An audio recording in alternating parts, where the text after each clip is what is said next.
시편 11, 12가 대칭 구조를 보면은 네. 하나로 연결되어 있습니다. 시편 11편, 12편이 J 있고요. 13, 14편이 또 하나로 J로 되어 있습니다.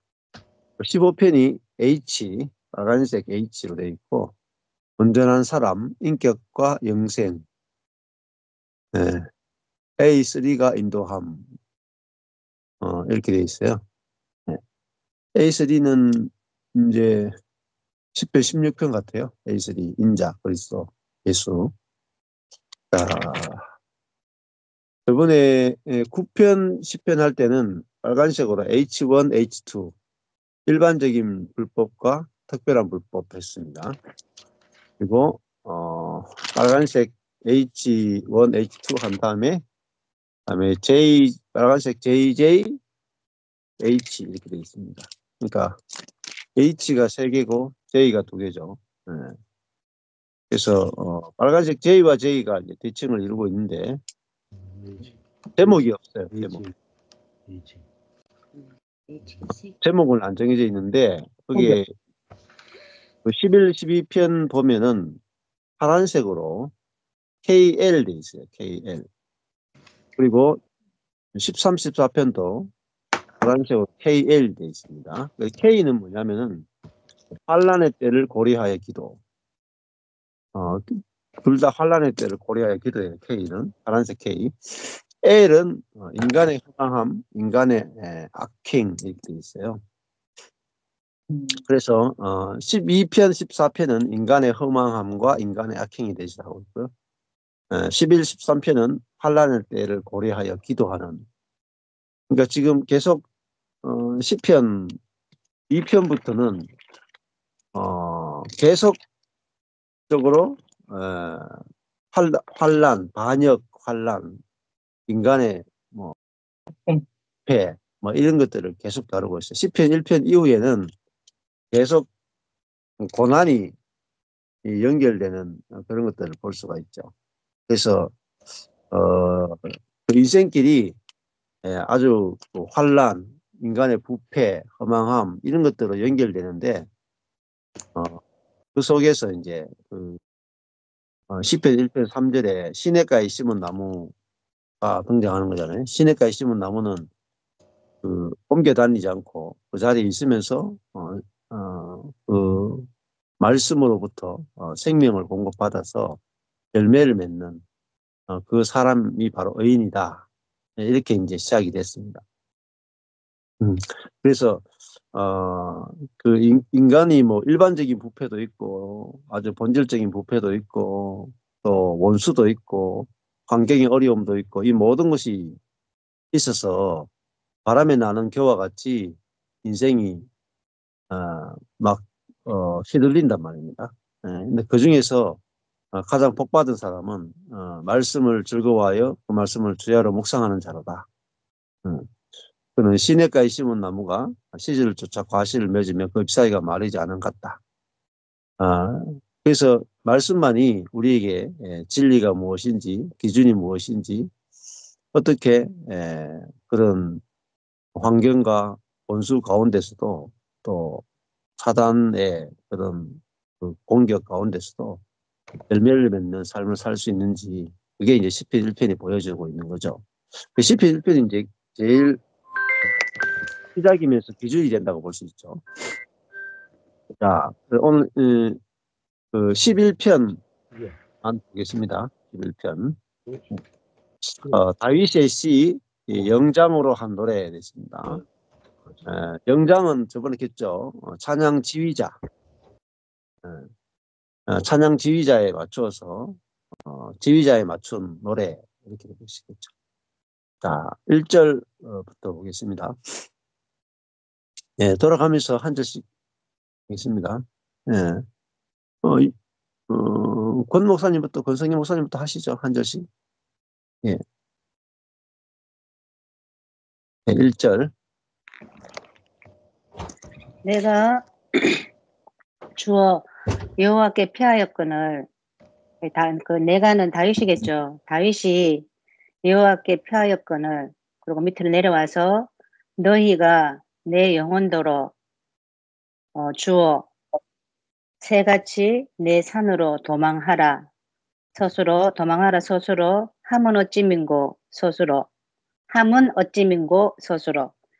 그러니까 다윗이 여호와께 표하였는데 너희가 그러니까 뭐 너희가 그 다윗을 괴롭히는 뭐 사람들이라 할까. 근데 색깔은 뭐 여기가 초록색이더라고요. 아, 뭐지? 연두색이고 내 영혼더러 너희가 너희가 내 영혼더러 다윗의 영혼더러 새같이 너희 산으로 도망하라 하면 어찌민고.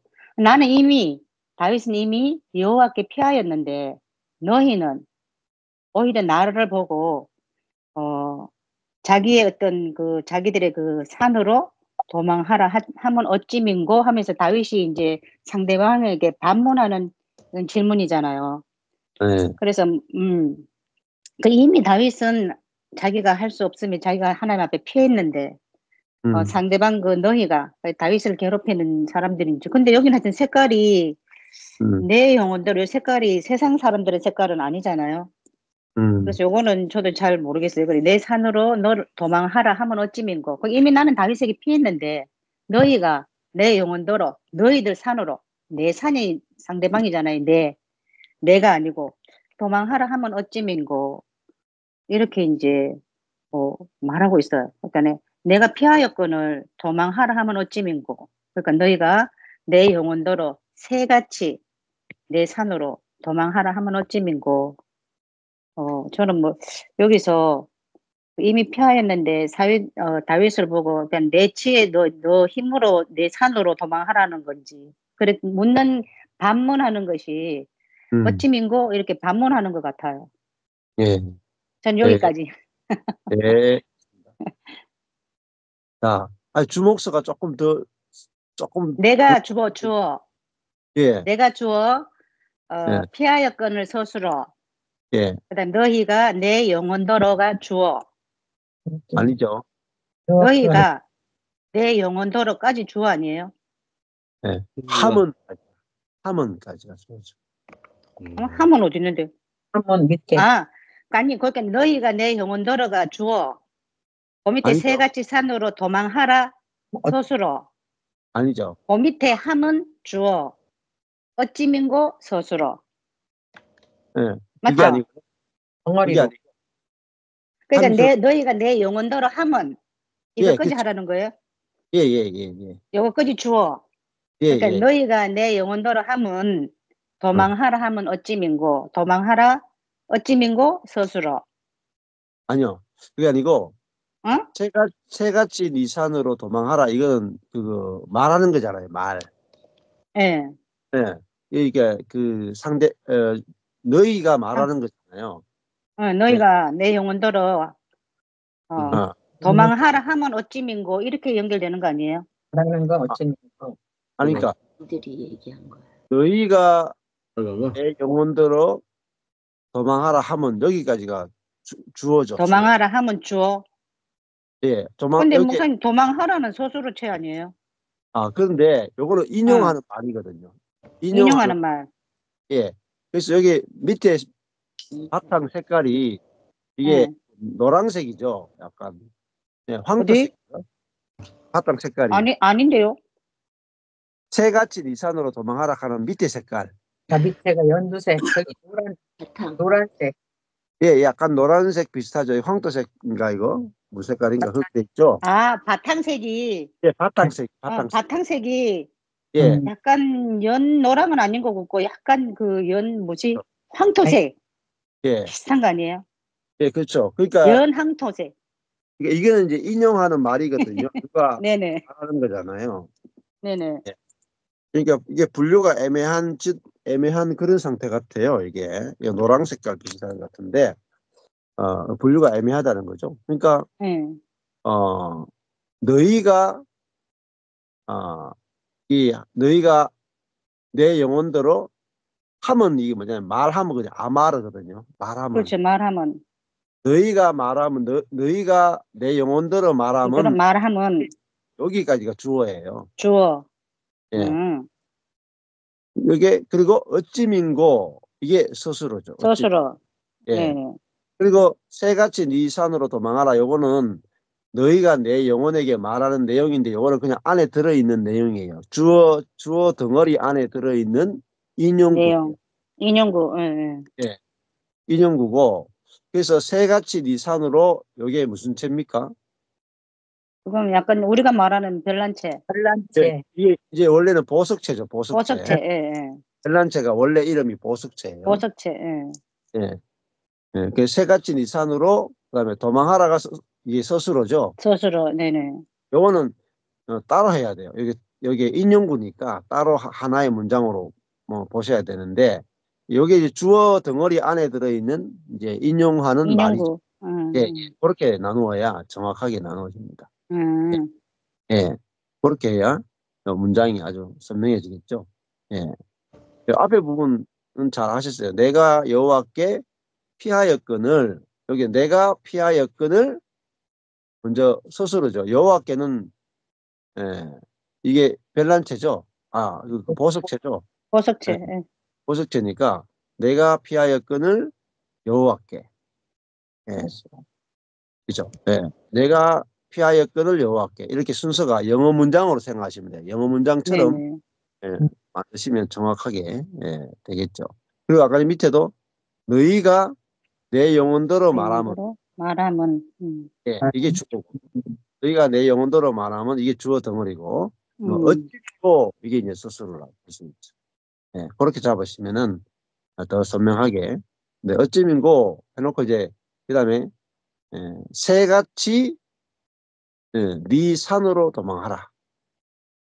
너희의 산이니까 여기 니는 누구냐면 다윗이죠. 예, 다윗의 산으로 도망하라. 너와 산이 도망하라가 다 같은 색깔이죠. 지금 네네.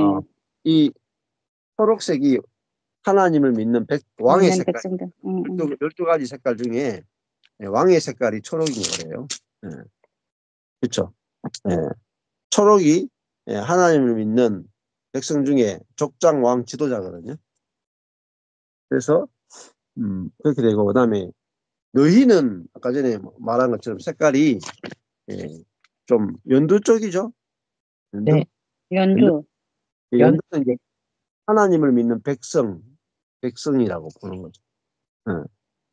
근데 여기 이제 백성으로 볼 수도 있고 악인이라고도 볼 수 있겠어요. 악인이 이렇게 말할 수도 있지 않겠어요? 그렇죠. 여기 문장으로 보면 그렇죠. 아니, 말한다고도 악인이. 예.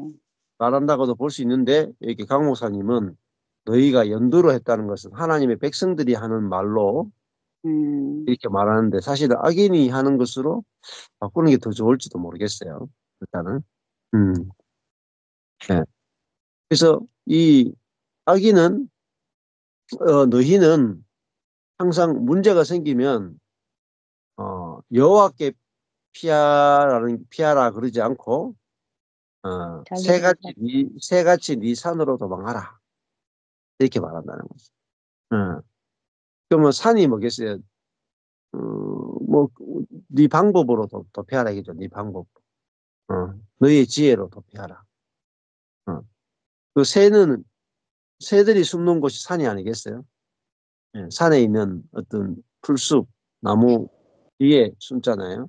그러니까 여호와께 피하는 게 아니라 객관적으로 또 환경으로 피하고 자기가 피할 수 있는 가장 안전한 곳으로 피하잖아요. 근데 새들이 산으로 도피하듯이 너도 이렇게 성으로 도피하라든가 바위 위로 도피하라든가 뭐 이렇게 이제 그렇게 말하는데 그게 말이 되느냐? 이렇게 이제 다윗이 내 여호와께 피하는데 여호와가 최고의 피난처다. 이렇게 이제 이야기하고 있는 거죠. 그러니까 이게 다윗은 의인이니까 여호와께 피하고 너희는 여호와께 피해봤자 전혀 도움이 안 된다. 도움이 안 된다. 그래서 어떤 보험으로 피하라. 건물로 피하라. 어, 학력으로 피하라. 뭐 이런 게 되겠죠. 좋은 자기 집안, 방법으로 피해라. 그렇게 말하는데 그게 과연 도피처가 인생의 도피처가 될 수 있겠느냐? 저는 그렇게 이야기하는 거죠. 그러니까 인생의 이 두 길이도 보이는 거 두 길이 이렇게 완전히 다른 길이죠. 여호와께 피하는 자와 자기 방법으로 피하는 자. 두 개가 완전히 쫙 갈라지고 있는 거죠. 예. 자, 1절 또 나누고 싶은 분 있습니까?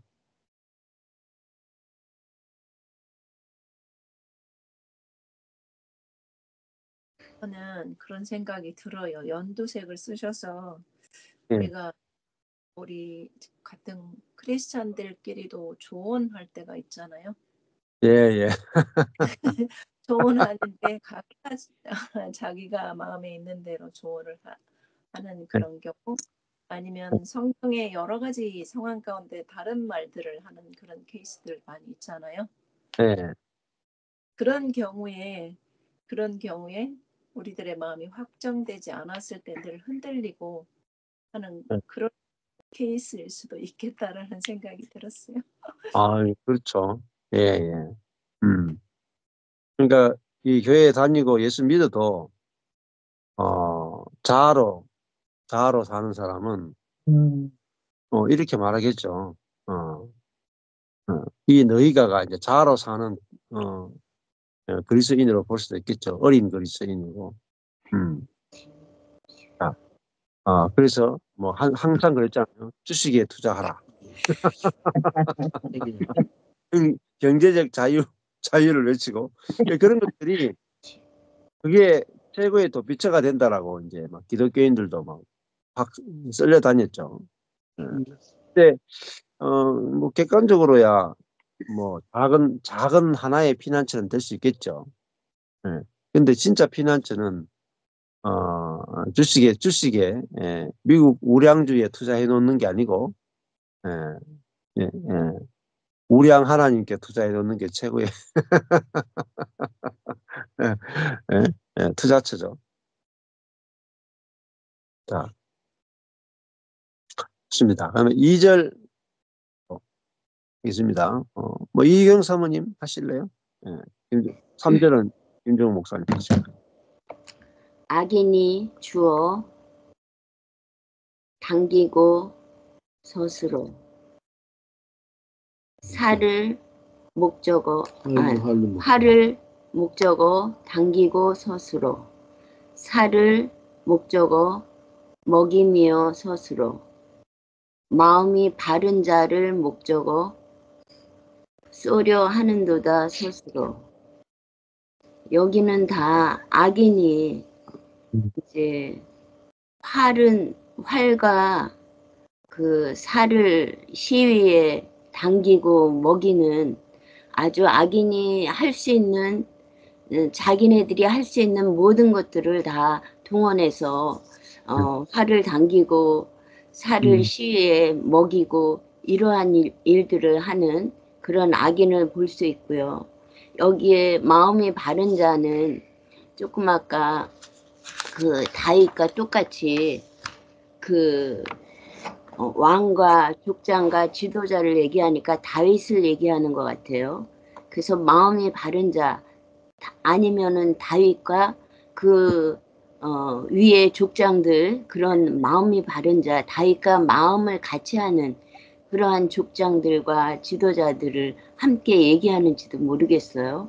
그래서 마음이 바른 자를 이 어두운 데는 우리가 이 의인은 밝은 데 나오지만은 악인은 어두운 데 늘 이렇게 시편 그 10절까지 보면은 악인은 은밀한 곳에서 막 하려고 하는 이러한 그래서 어두운데 보이지 않는 데서 쫙 이렇게 활과 살을 이렇게 당기고 이렇게 쏘려고 하는 그러한 모습.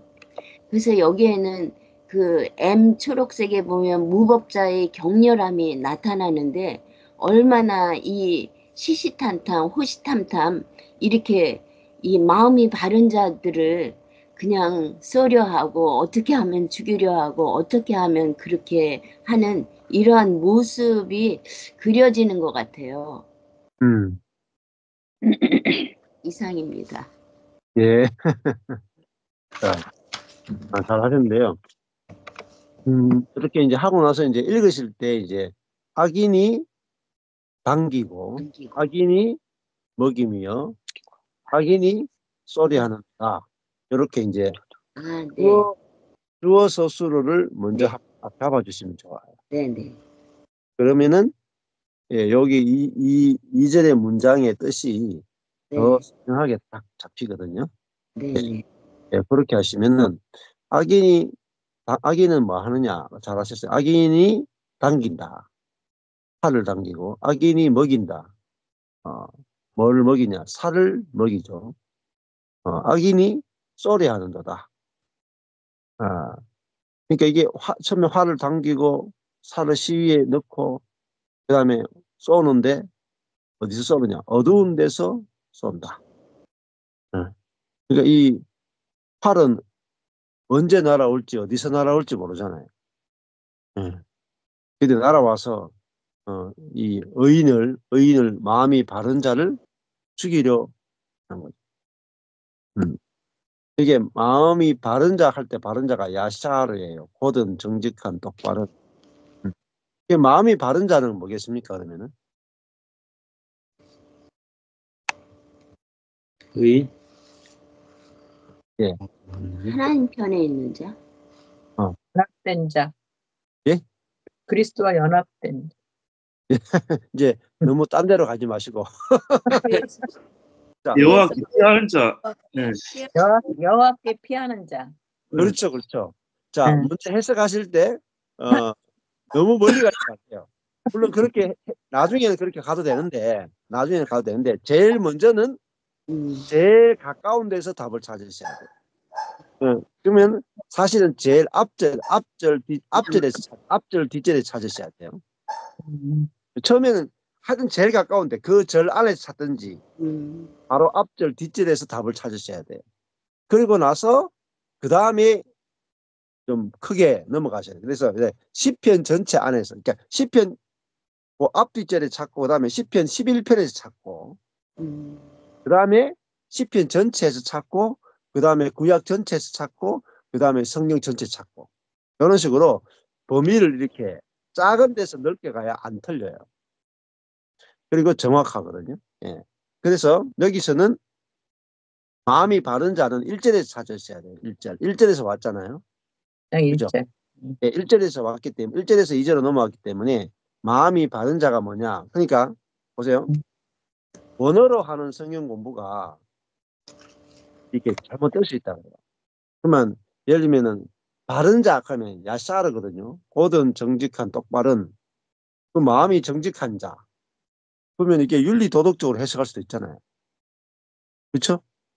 예. 그러니까 원어 단어의 뜻 자체만 보시면은 이 잘못하면 또 산으로 갈 수 있어요. 그러니까 한 단어의 뜻이 아무리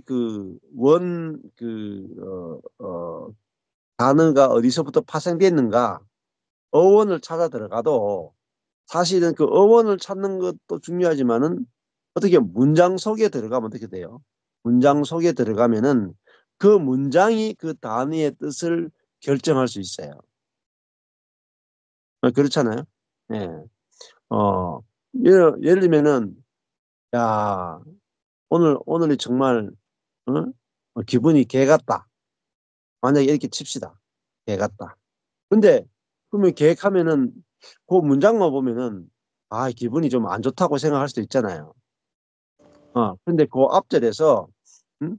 야 우리 집에 개는 너무너무 사랑스럽고 막 보면 막 너무 귀엽고 막 행복해 죽겠어. 오늘은 기분이 개 같아. 그러면은 좋다는 게 나쁜 거예요. 안 좋다는 거죠. 좋다는 거잖아요. 기분 같다고 그랬잖아요. 아니 앞에 우리 집에 개가 너무 사랑스럽고 귀엽고 요즘은 개 팔자가 사람 팔자보다 더 좋다고 해놓고 와 오늘은 기분이 개 같아 그러면은 기분이 굉장히 좋다는 뜻이잖아요. 앞에 문장이 음. 앞에 했던 말을 그 다음에 문장이 받잖아요. 나는 개만 들렸어. 그러니까 그게 이제 말이라는 자체는 한 단어가 독립된 섬처럼 떨어져 있지 않죠. 문장 속에 들어가면은 어원이 어떻든 간에 어원도 중요하지만은 어원이 어떻든 간에 그 문장 안에 들어가면 그 문장의 지배를 받잖아요. 그렇잖아요. 예를 들면 개 같은 내 인생 칩시다. 개 같은 내 인생. 음. 아니면 그 양 같은 내 인생. 양 같은 내 인생 하면은 무슨 느낌이 듭니까? 양 같은 내 인생. 양 같은 내 인생 하면은 어원을 찾아보면 양은 뭐 이렇다 저렇다 할 수도 있고 양이 눈이 멀고 양은 능력도 없고 인생이 너무 미련하고 약해가지고 인생이 힘들다. 이렇게 해석이 들어갈 수 있단 말입니다. 근데 시편 23편에서 말하는 이 양 같은 인생은 부족함이 없으리로다. 내 잔이 넘치나이다. 이렇게 되잖아요. 그래서 원어로 성경 공부하는 분들이 놓치는 게 뭐냐? 문장을 놓쳐요. 단어 하나의 어원에만 집착하다가 문장을 버려버려요. 심각한 오비에 빠집니다. 지금 뭐 언어로 공부하는 분들 특히 또 뭐 비유풀이라든지 여러 가지로 하시는 분들도 그렇고 문장을 놓칩니다. 그리고 문장보다 더 중요한 건 또 뭐겠어요? 대칭이에요. 대칭. 문맥과 대칭. 한 문장보다 문장과 문장을 이어놓으면 문맥이 되죠. 문맥보다 더 중요한 건 뭐죠? 더 큰 대칭이라는 거죠. 그러니까 로마서가 한 단어보다 중요한 것은 한 문장이고 한 문장보다 중요한 것은 문맥이고 문맥보다 중요한 것은 대칭이에요. 예. 그러니까 가장 큰 그래서 저번에 제가 로마서를 보는 방법을 말씀드렸죠. 로마서를 어떻게 보는가. 그 말씀. 로마서 전체 대칭 구조 ABA라고 하는 전체 대칭 구조가 세 개예요. ABA. 예. 그리스도께서 우리를 받아주셨다. 이게 A고. 그다음에 뒤에 A는 너희도 서로 받으라. 이게 뒤에 A예요. 중간에 로마서 11장 36절이 중간에 B 한 절이 딱 있어요. 한 절. 만물이 그에게서 나오고 그로 말미암고 그에게 돌아간다. 영광이 세세토록 그에게 있으리로다. 아멘. 이게 로마서예요. 그러니까 로마서의 중심은 뭐냐면은 영광은 하나님께만 돌아가야 된다는 거예요. 세세토록. 그래서 그러면 영광이 세세토록 하나님께만 돌아가도록 로마서가 해석돼야 된다. 그게 로마서의 핵심이에요. 그러니까 이 대칭 구조라고 하는 큰 그림을 가지고 로마서 전체가 가장 중요하게 여기는 게 뭐냐? 하나님의 주권이에요. 하나님의 주권. 하나님이 다 하셨다. 이게 로마서가 이야기하는 거라고요. 그게 뭐죠? 그리스도께서 우리를 받으셨다. 이게 1장부터 11장까지 쫙 펼쳐져요. 그러니까 무려 16장 가운데 11장이나 하나님께서 우리를 먼저 사랑하셨다. 이게 로마서라고요. 하나님께서 먼저 우리를 사랑하셨다. 하나님께서 나만 사랑하셨다 아니고 그리스도께서 나를 받아가 아니고 우리를 받아. 그리스도께서 우리를 받아. 나도 받았고 너도 받았다. 이게 앞에 부분. 근데 앞에 부분도 몰라요. 앞에 부분을 모르고 뒤에 부분만 계속 설교한다니까요. 로마서 목사님들이. 12장부터 16장까지 하라. 이것만 계속 설교한다니까요. 1장부터 11장을 설교를 못해요. 어려우니까. 감동적으로 설교 못하니까. 그래서 그 성경을 해석하실 때 단어도 중요하지만은 단어보다 중요한 것은 문장이고 문장보다 중요한 것은 문맥이고 문맥보다 중요한 것은 전체 대칭입니다. 그래서 이 전체를 다 봐야 올바른 해석이 되거든요. 근데 단어 하나 알아야 되고 문장 알아야 되고 문맥을 알아야 되고 그리고 그 장 전체를 알아야 되고 그 한 권의 대칭 구조 알아야 되고 그 다음에 한 권을 알았으면 구약 전체를 알아야 돼요. 그리고 그 다음에 신약까지 알아야 돼요. 그 전체 구약과 신약 전체가 어떻게 말하고 있는지 구약과 신약 전체가 말하고자 하는 핵심적인 것을 아셔야 돼요. 그러면은 구약과 신약이 말하는 가장 중요한 거 그게 뭐냐? 구약과 신약의 차이를 아셔야 돼요. 자, 그러면은 구약과 신약의 차이를 모르고 아무리 여러분 대칭을 보고 문맥을 보고 단어를 보고 원어의 어원을 보고 주목서를 봐도요. 구약과 신약 전체가 뭘 말하는지 모르면 또 다 틀려요. 깊이 못 들어가요. 그래서 어제도 이제 성남이가 그런 이야기 했는데 이 키아즘 성경을 공부할 때 같이 꼭 했으면 좋겠다 하는 게 은혜의 비밀 시리즈예요. 은혜의 비밀 시리즈는 뭐냐면요. 구약과 신약 전체를 보는 가장 큰 그림이에요.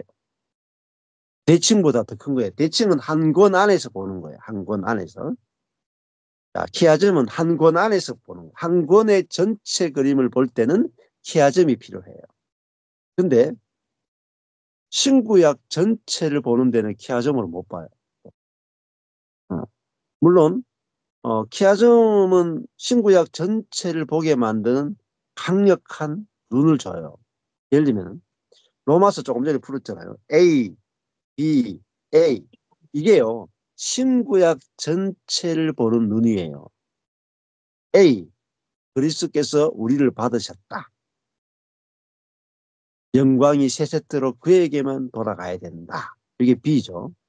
다시 A, 너희도 서로 받아라. 그러면은 A가 먼저 있어야 돼. 그리스도께서 우리를 받으셨다. 영광은 그분께만 돌아가야 된다. B. 너희도 서로 받아라는 결론이 열매, 자동적으로 맺힌 열매예요. 원인은 뭐냐? A. 앞에 A예요. 그리스도께서 우리를 받으셨다가 뒤에 너희도 서로 받아를 만들어내야 돼요. 그러니까 앞에 A에서 출발해야 뒤에 A로 가지. 뒤에 A에서 출발해서 앞으로 A로 오면 안 돼. 우리가 서로 받아야 하나님이 우리를 받아주신다 그러면 안 돼요. 이게 율법이에요. 우리가 형제를 서로 받아줘야 하나님도 우리를 받아줘야 한다. 이게 율법이잖아요. 앞에 A 1장에서 11장부터 출발해야 되죠. 그리스도께서 우리를 받아주셨기 때문에 그리스도께서 형제를 받았기 때문에 우리도 형제를 받아낼 수 있는 거예요. 이게 신구약 전체를 보는 눈이에요. 그러니까 키아즘은 한 권을 다루지만 그 한 권 안에서 무슨 이야기를 하냐면 신구약 전체를 볼 수 있는 눈을 제공해요. 그래서 키아즘 한 권 안에서 대칭 구조를 봤을 때는 뭐와 연결시켜야 되냐면 신구약 전체를 보는 관점과 연결을 시키셔야 돼요. 너무너무 중요합니다. 근데 이거 못하고 그냥 키아즘 한 권 안에서 키아즘 대칭만 보고 끝내면은 아직까지 신구약 전체를 보는 관점과 연결 못 시키면 약해져요. 굉장히 메시지도 약해지고 풍성함도 약해지고 그리고 디테일도 약해져요. 자, 이런 것들은 하다 보면은 이제 제가 설명을 드릴 테고 여러분 설명을 듣다 보면은 이게 도움이 될 거. 그다음에 어제 성남에서 그런 이야기 했는데 은혜의 비밀 시리즈 10권 11권이 나오겠지만 마지막 비밀이 그리스도의 비밀이잖아요. 그러니까 그리스도의 비밀 10가지 비밀이 다 들어있어요. 그러면은 은혜의 비밀 10가지가 뭐냐면 10가지 안경이에요. 10가지. 10가지 안경을 가지고 여기가 오늘 10편 11편을 은혜의 비밀 10가지 비밀을 가지고 이제 10편, 11편을 보면 10가지 색깔로 볼 수 있어요. 그러니까 엄청나게 풍성하게 보인다는 거죠. 근데 그 안경 10개가 없으면 이 10편, 11편 볼 때 11편 볼 때 내가 알고 있는 한 가지, 두 가지 관점으로밖에 11편이 안 열려요. 그래서 키아즘 성경을 가지고 소그룹에서 하는 것과 더불어 또 한쪽에서는 그 은혜의 비밀 시리즈 책을 가지고 같이 공부하시면 성경 전체를 보는 은혜의 관점, 하나님 중심의 관점, 또 신구약의 차이, 또 그리스도 중심, 성령 중심으로 또 복음 중심으로 성경을 보는 관점을 제공하기 때문에 그 관점을 가지고 이제 이 성경 본문에 들어가면은 쉽게 얘기하면 한 가지를 보던 사람이 10가지를 보는 거예요. 이런 것과 똑같아요. 산에 갔는데 내가 나물에 대해서 10가지를 배우고 갔어요. 나물 종류, 먹을 수 있는 나물 종류 10가지를 배우고 들어간 사람이 있고, 산에 들어갈 때 아무것도 안 배우고 들어간 사람이 있고, 한 가지 배우고 들어간 사람이 있고, 2가지 배우고 들어간 사람이 있어요. 그러면 나물 종류 3가지, 그러니까 더덕, 또 미나리, 또 산냉이, 산냉이 뭐 이런 거 3가지를 배우고 들어간 사람은요 3가지 나물만 캐와요. 근데 10가지 나물을 배우고 들어간 사람은 10가지 배우고 나와요. 그래서 은혜의 비밀 시리즈는 뭐냐면은 10가지 종류의 나물을 보여주는 거예요. 그러면은 그걸 알고 있는 상태에서 이 본문에 들어가죠. 그러면 10가지가 보입니다. 그래서 은혜의 비밀 시리즈를 꼭 보십시오. 꼭 보고 난 다음에 여러분이 키아즘 성경 들어가면요 보는 게 달라져요. 캐낼 수 있는 게 달라져요. 먹을 수 있는 종류가 엄청나게 늘어납니다. 그래서 이제 우리 뭐 어제 승남이하고 영미도 실제로 키아즘 해보면서 직접 그렇게 이야기를 하더라고요. 한 말씀 하죠. 승남이 한 말씀. 아니, 갑자기. 해본 입장에서. 저도, 네, 뭐, 최근에 그 연합의 비밀 책이 있잖아요. 나왔던 그 책을 이제 처음 받았을 때는 한번 읽었거든요. 한번 읽을 때도 좋았는데, 그 연합의 비밀 많이는 안 받고 한 2-3번 봤어요. 두 번째부터는 매일 일정 양을 나눠가지고 제가 그렇게 이제 이렇게 차근차근 보면서 봤는데, 그러니까 이제 연합의 비밀하고 앞에 책도 그런데 이제 그 책을 계속 이렇게 몇 번 보다 보니까 이게 책을 처음에 읽을 때는 그냥 읽을 때 좋잖아요. 성경도 그렇고 읽을 때 좋은데 이게 한 번 보고 2번 보고 자꾸 이제 이 밖에 있는 책이 계속 읽고 내 안으로 탁 들어오면은 그 시각이 하나가 내 속에서 딱 장착이 된 느낌이에요. 그러니까 약함의 비밀, 뭐 연합의 비밀, 또 은혜의 복음 이런 이제 목사의 메시지나 그런 책의 어떤 그 관점이 예전에는 들어서 좋았는데 계속 보다 보면은 이제 내 안에도 내가 성경을 보고 책을 볼 때도 이제 그게 여러 번 보는데 새겨지니까 그렇게 그 볼 수 있는 그 관점이 생기더라 이런 생각이 들더라고요. 어떤 일이 있었냐면은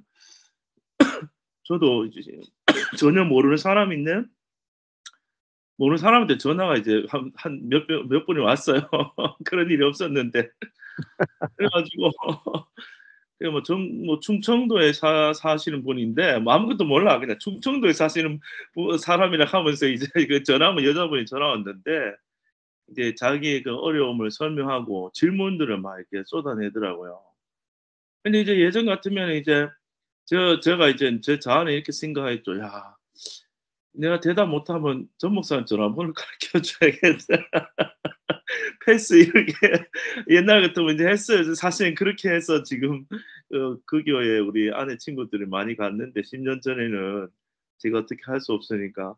근데 이제 그런 분 전화 왔는데 되게 이제 당황스럽지 않고 좋았던 거는 무슨 얘기를 하니까 그거 대답을 하는데 대답하고 보니까 하면서 보니까 요건 약함의 비밀로 설명이 되고 또 질문을 했는데 이 대답을 내가 또 자세히 하더라고요. 뭐 나는 성령님께서 하시는 것도 있는데 하다가 보니까 요거 연합의 비밀로 그거는 이제 설명이 되고 그런 아, 식으로 이제 이거는 은혜의 복음으로 설명이 되고 요거는 십자가 부활로 설명이 되고 그러니까 이런 그 복음을 다양하게 앞에서 보고 뒤에서 보고 옆에서 보고 위에서 보고 밑에서 보는 시각 이런 게 이제 계속 오래 있다 보면 많이 들어왔구나 하는 게 이렇게 대답을 하고 나서 하는 중에 제가 깨달아진 거예요. 그러고 나서 이제 성경 볼 때도 보니까 그렇구나. 이 보는 눈이 한 개, 두 개, 세 개 등이 많아지면 더 훨씬 더 복음을 그 풍성하게 볼 수 있고 예를 들어서 코끼리를 보는데 코끼리 좀 앞에 있는 사람들한테는 보이는 게 앞에 게 보이니까 앞에서 보이는 걸 설명해 줄 수 있고 또 이제 이 옆에서 보는 사람, 옆에 앉아 있는 사람은 옆에 게 보여야 되니까 옆에 걸 설명해 줄 수 있고 그렇게 눈들이 이렇게 많이 생긴다. 그런 나눔을 했었어요. 예. 예. 예. 그래서 그 그런 그게 있으면 10가지 정도 은혜의 그 관점 이 열려 있으면 성경 본문을 볼 때 10가지 정도 아주 풍성하게 먹을 수 있습니다. 예, 어떤 본문을 갖다 대도 거기서 다른 사람은 일반적인 사람은 산에 들어갔는데 한 가지 나물도 못 캐 오는데 그 사람은 양손 가득히 막 너무 많이 캐가지고 못 들고 나올 정도로 많은 약초들을 캐올 수 있는 거죠. 그게 이제 중요합니다. 자, 2절 나누고 싶은 게 있나요? 2절. 음. 예. 근데 악인이 전부 다 검정색으로 돼 있죠. 예. 아주 여기 아주 검정색이죠. 예. 검정색은 사단과 적그리스도를 말하죠. 예. 이제 악인의 특징은 악인이 하고 있는 일이 뭐냐면 활을 당기고 살을 시위에 먹이고 어두운 데서 쏘려한다. 악인이 하는 일은요. 어두운 데서 죽이는 일을 하고 있어요. 죽이는. 그러니까 뭐냐면은 상대방을 어떻게 죽일까? 근데 악인이 이렇게 상대방을 활을 당겨가지고 어두운 데서 상대방을 죽이려 하는데 나쁜 짓 하고 있다고 생각할까요? 아니, 아니에요. 의로운 일을 하고 있다고 생각해요. 올바른 일을 하고 있다고 생각합니다. 그러니까 유대인들이 예수님을 죽일 때 뒤에서 회의했죠. 그죠? 그러니까 대제사장 그 해의 대제사장 이 하는 말이 한 사람이 죽어서 민족을 살리는 게 더 안 낫겠나?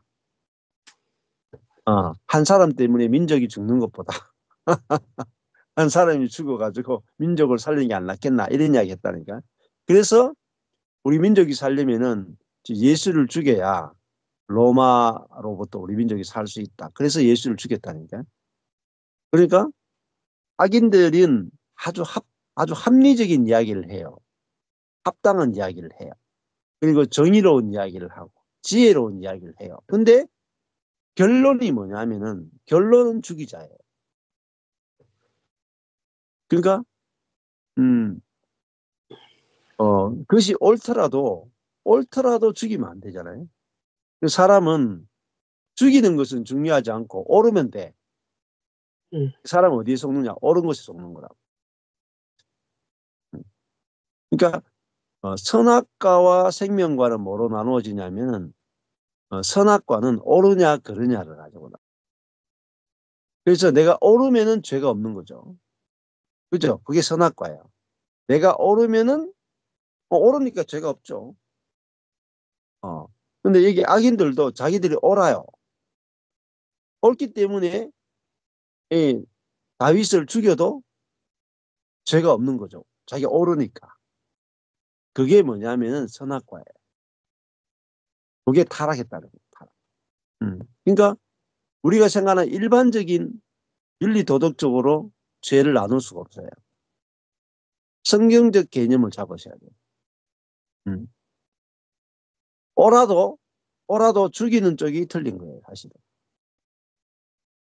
그러면 진짜 옳은 게 뭐죠? 진짜 진리는 뭐냐면 생명나무예요. 선악을 아는 나무와 있고 생명나무죠. 생명나무는 뭐죠? 내가 죽어서 남을 살리는 게 생명이에요. 옳고 그런 걸 따지는 게 아니고 죽이느냐 살리느냐. 이게 생명나무의 기준입니다. 그러니까 예수님이 이 땅에 오셔가지고 예수님을 보세요. 예수님이 선악과를 먹었어요? 생명나무를 먹었어요? 예수님은 생명나무를 먹었거든요. 죽이느냐 살리느냐를 먹였잖아요. 그러면은 예수님 주변에 악인이 얼마나 많았다고요.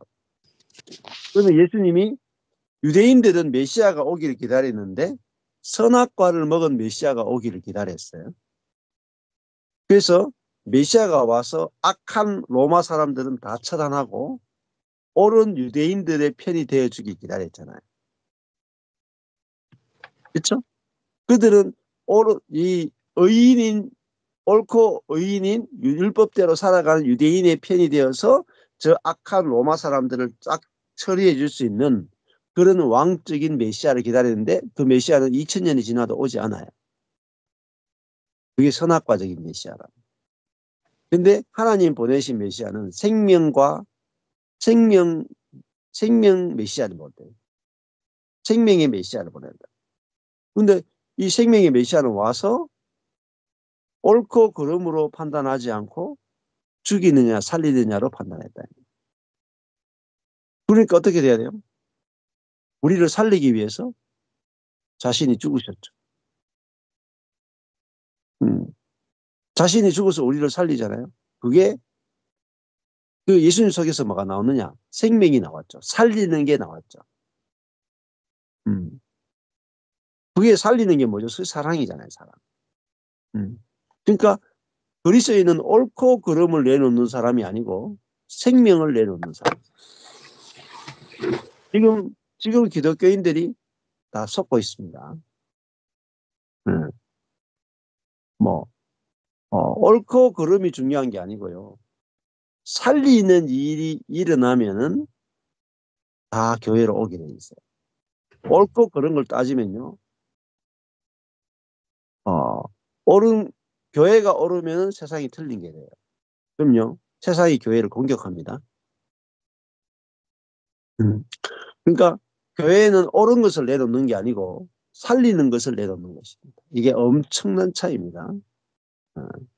자, 그러면 교회가 살리는 걸 내놓으면은 세상이요. 그 생명을 접촉하면 생명으로 바뀌어요.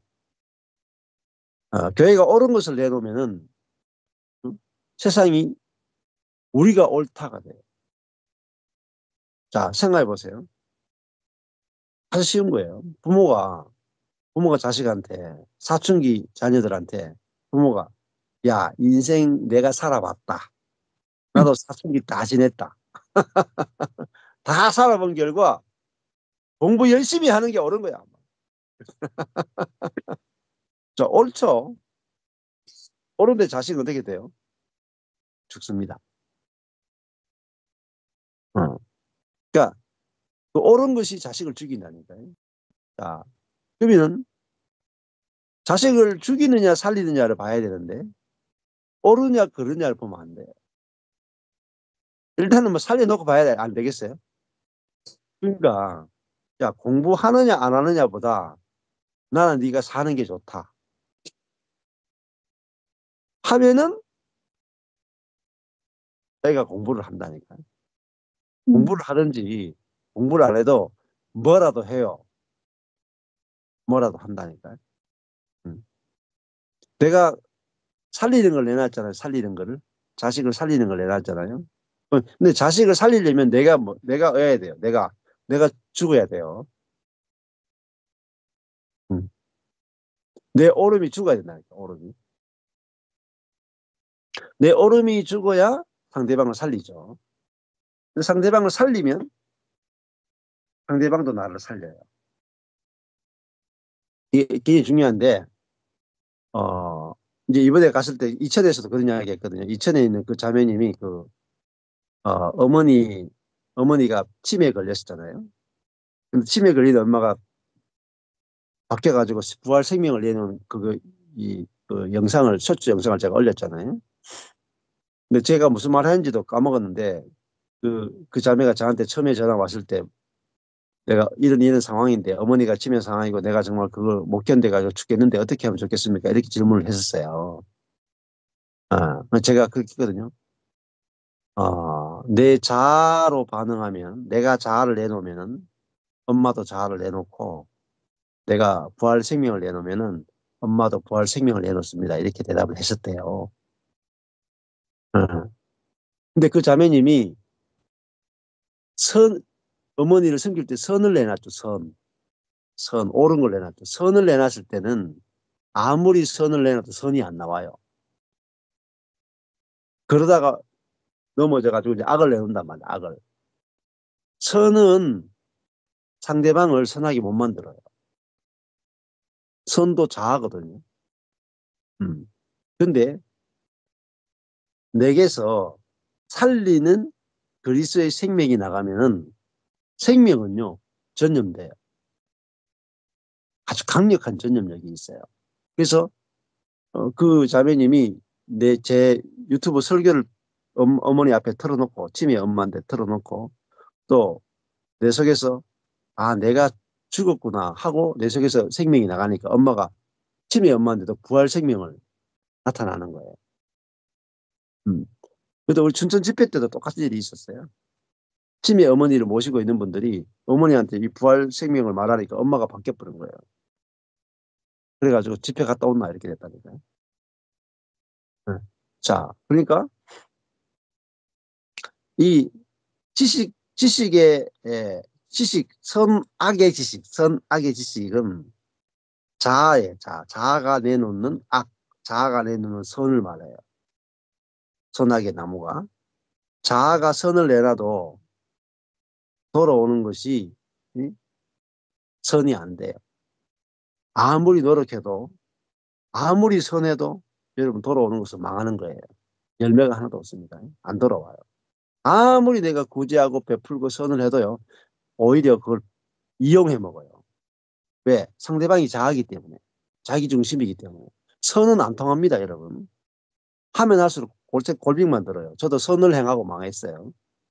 선한 목회하다 망했다니까. 선한 목회는 하면 안 돼요. 망해요, 여러분.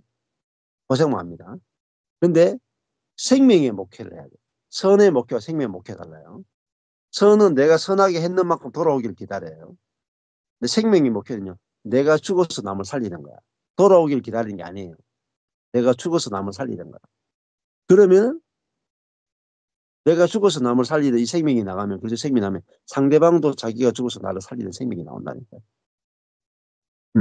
이게 생명의 목장이고 생명의 목표예요. 이것만이 진짜 목표예요. 근데 이 악인이 그냥 우리가 야, 이 나쁜 놈이네. 야, 화를 당기고 살을 시위에 먹이고 어두운 데서 쏘라는. 야, 나는 악인 아니야. 맛이 나가니까 우리.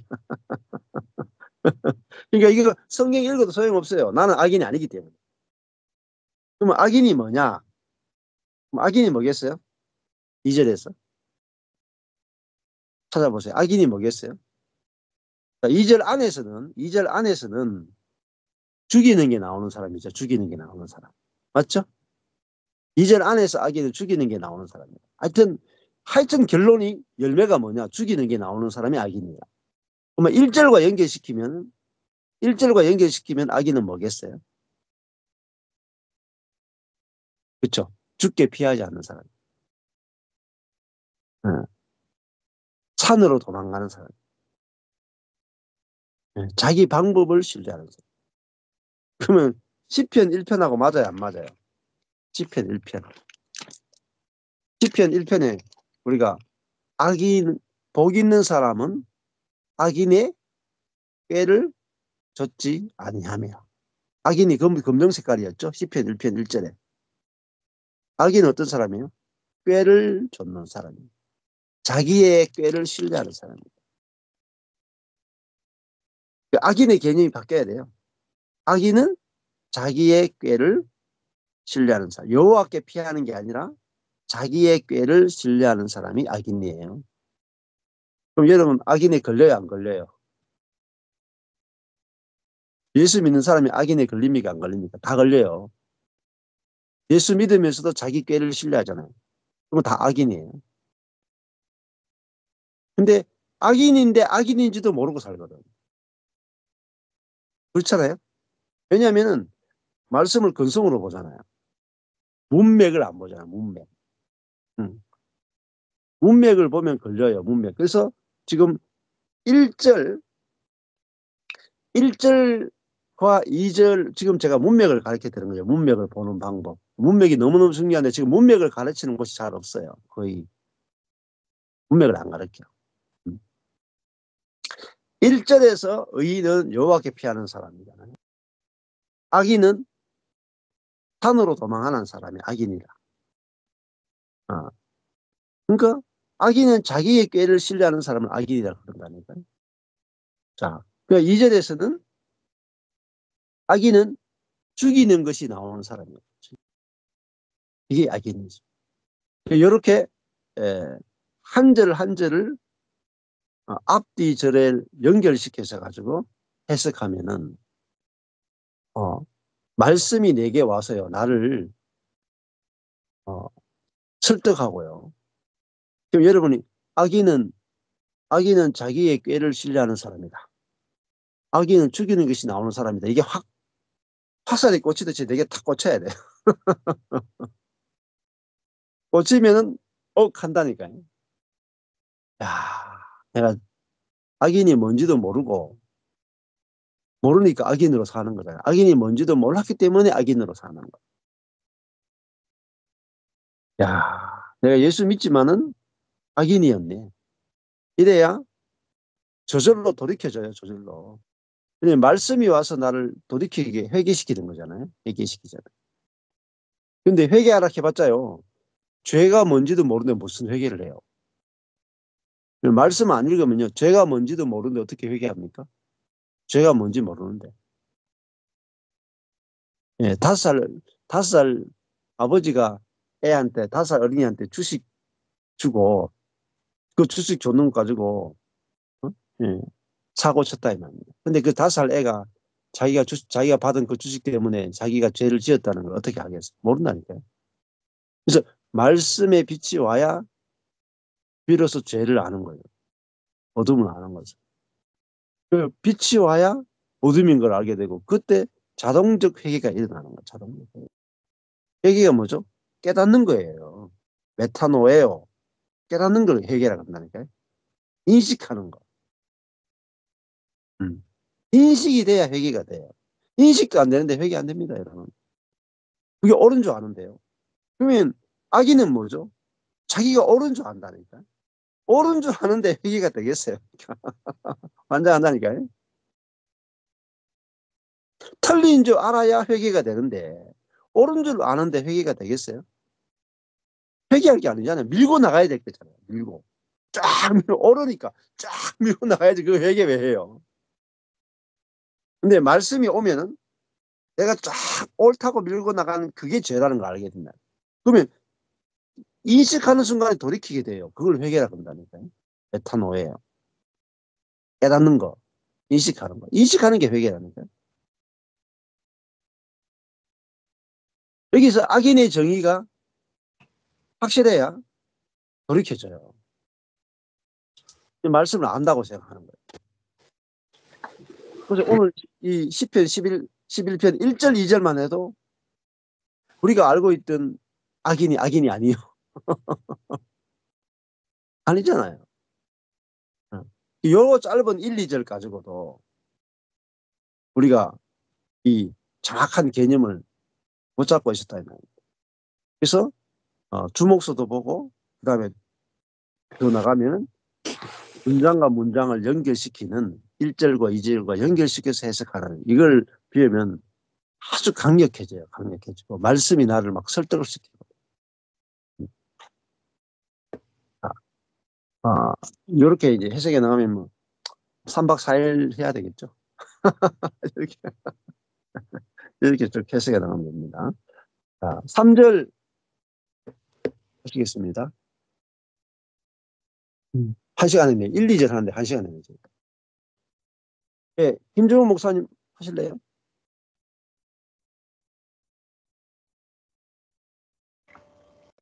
터가 무너지면 의인이 무엇을 할꼬? 터가 주어 무너지면 스스로 의인이 주어 무엇을 할꼬 스스로. 여기 터가 저 시브리어 원어 보니까 샤타, 네. 기초, 토대, 지주 이렇게 돼 있어요. 네. 기초가 기본이 무너지면 의인이 할 수 있는 것이 무엇이냐? 그 절망적인 탄식인 것 같아요. 그래서 터가 무너지면 그러니까 지금 악인이 자기를 깨를 의지하고 그다음에 죽이는 일만 하는 그 악인이 그 횡행하는 그 상황을 보면서 그러니까 깨로 살고 또 죽이는 것 일만 일삼는 그 악인이 행해하는 상황과 또 믿는 형제들조차도 하나님께 피하기보다는 자기의 방법과 자기의 수단과 자기의 길로 행하는 하나님을 의지하고 하나님께 피하기보다는 자기의 방법과 자기의 수단과 자기의 길로 행하라고 말하는 그러한 믿음이 무너지는 세대를 보면서 그 터가 무너진 상황을 이렇게 표현한 것이죠. 그것이 터가 무너진 상황이고 기초가 무너진 상황이고 그런 상황 속에서 의인이 할 수 있는 것이 무엇이냐. 너무 절망적인 한식을 지금 할 수 있는 것이 아무것도 없구나. 지금 다시 기초를 세워야 되는데 기초가 무너졌으니 거기다 무슨 나라의 집을 세우겠느냐. 네. 이러한 탄식과 절망적인 고백 같아요. 네. 터가 무너진 상황은 이제 1절과 2절에서 지금 그렇죠. 고백하고 있죠. 하나님 의지하기보다는 믿는 형제들까지도 네 산으로 도망가라. 네 방법과 네 의지, 네 길과 네 수단을 의지하고 네. 자기 꾀로 사는 그다음에 죽이는 일만 일삼는 악인들이 창궐하는 이 네.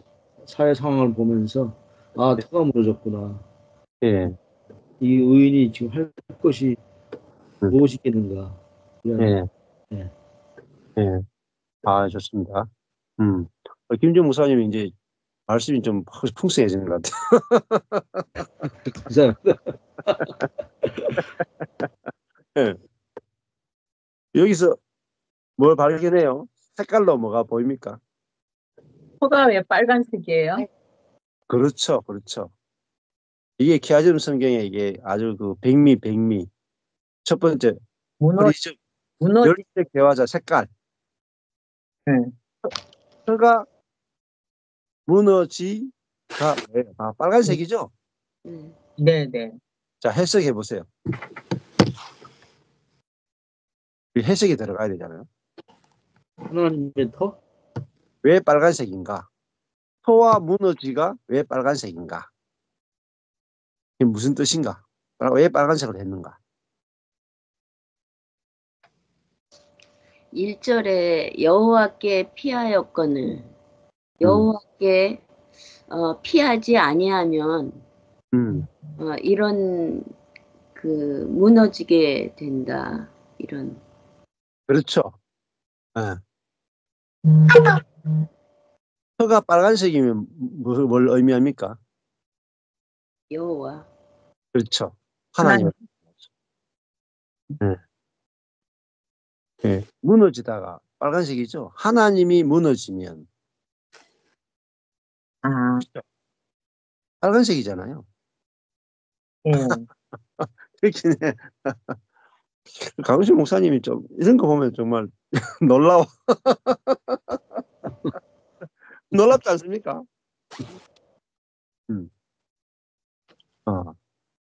터가 뭐죠? 기초가 뭐죠? 하나님. 우리의 삶의 기초가 뭡니까? 하나님. 하나님. 1절에 여호와께 피했다. 여호와가 기초잖아요.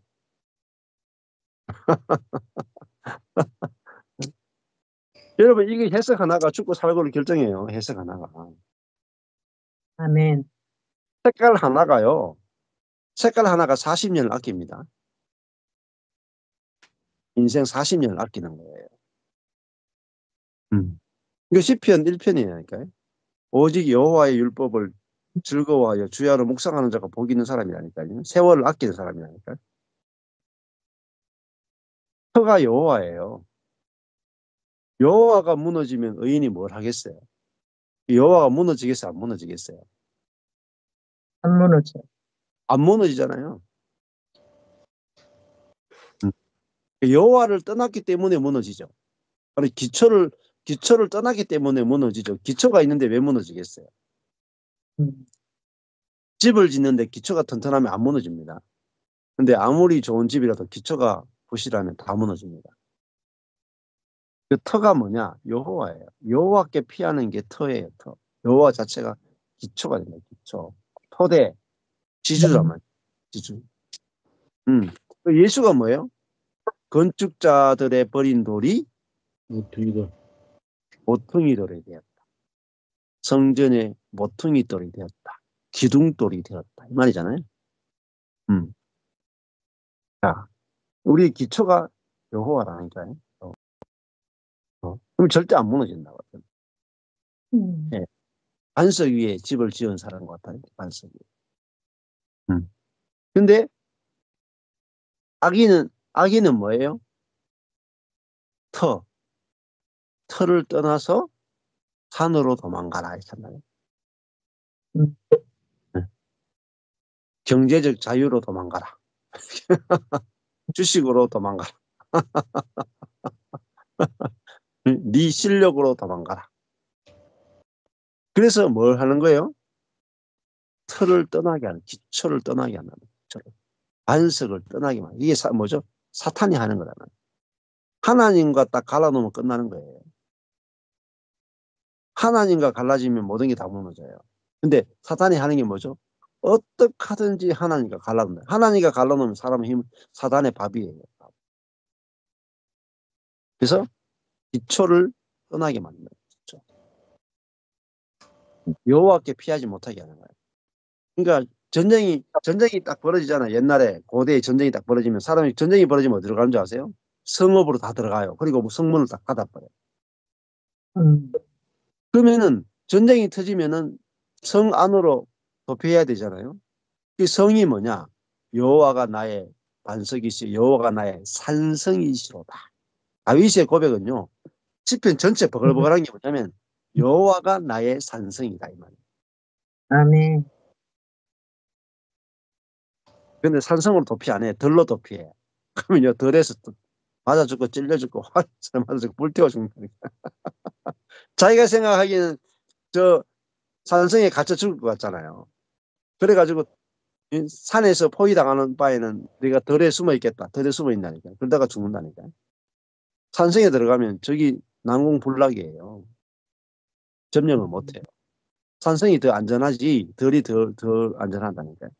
그러니까 여호와께 피해야 사는데 사단이 우리를 여호와께 피하는 게 아니라 돈으로 피하게 하고 실력으로 피하게 하고 환경으로 피하게 하고 내 방법으로 피하게 만든다. 그래서 잡아먹는다. 그래서